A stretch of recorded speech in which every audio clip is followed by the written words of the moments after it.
Hey guys, what's going on? I just want to make a quick video on a fault code and check engine light issue I was having on this truck, 2009 Ram 3500 6.7 Cummins. Here's a look at that P2454 code on my code reader. DPF pressure sensors A circuit is low. So we'll jump into the truck, show you what I'm talking about. Got into the truck here on the passenger side of the transmission.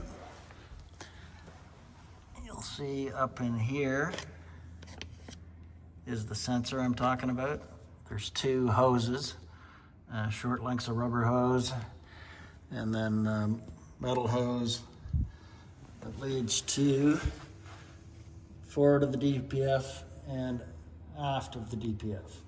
There's another look at this sensor here. So those two hoses that lead to before and aft of the DPF are providing readings on the pressure, and the sensor is detecting the difference in the pressure forward and aft of the DPF and sends a signal to the ECM on what the pressure readings are. So the sensor itself is connected to a harness that has three wires. There's a violet with a white wire, which is on the schematic K854. There's a brown with a violet striped wire labeled K400, and a brown with a white striped wire labeled K182. The violet with the white stripe provides a 5-volt supply to the sensor, and the brown with the violet stripe is a return and also provides a ground.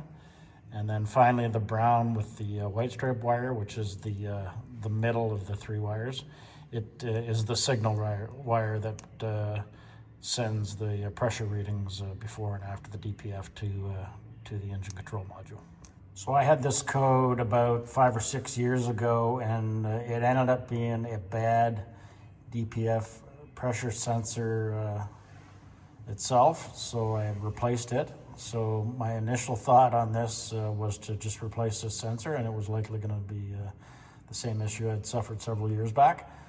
So I bought a new sensor, put it on, and gave it a test, and unfortunately the check engine light and the P2454 code came back.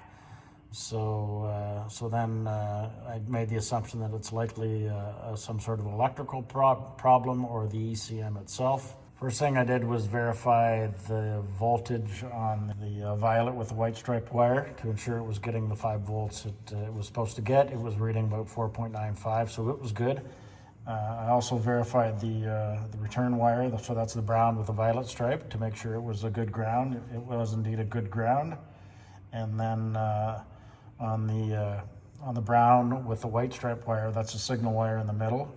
I checked the voltage with the key in the run position, so engine not running, and I was getting pretty low readings, like 0.015 to I think it was 0.095. In actuality, I should have been getting about a half to a full volt itself in the run position. If the engine's running, it should have been more like 3.5 to 4 volts, I believe it was. Anyway, so I was getting low voltage on this signal wire, the brown with the white stripe.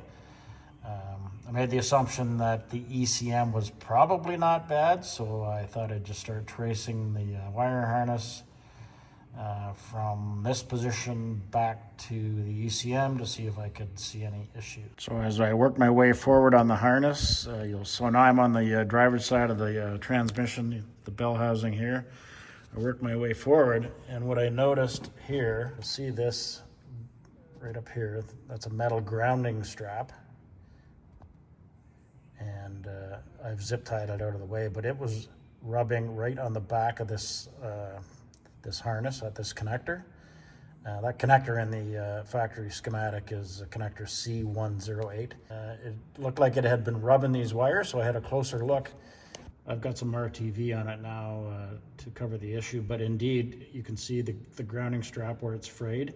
It was rubbing on those wires where you can see that RTV, and it had bared a brown wire with a white stripe, which is the signal wire from the DPF pressure sensor. Rubbed the insulation off, and there was bare copper, and this grounding strap was making light contact on that wire, obviously the cause of robbing the correct amount of voltage that was supposed to be on the signal wire. So what I've done is just zip tied that ground strap out of the way. It's attached to the upper rear left side of the engine. So of course it's going to vibrate with the engine, and that vibrating back and forth rubbed the insulation off the wire. So it was likely doing that for a number of years before it wore right through the insulation on the wire. Anyway, I stuck some RTV on the bare wire to protect it, zip tied the grounding strap out of the way so it won't contact the harness. Took the truck out for a drive after clearing the code again, and good to go. Code's gone. So I did not need to spend the money in the DPF pressure sensor. Here's a quick still shot and labels of the problem area we were just talking about. Hopefully this is helpful if you're chasing code P2454. Thanks for watching.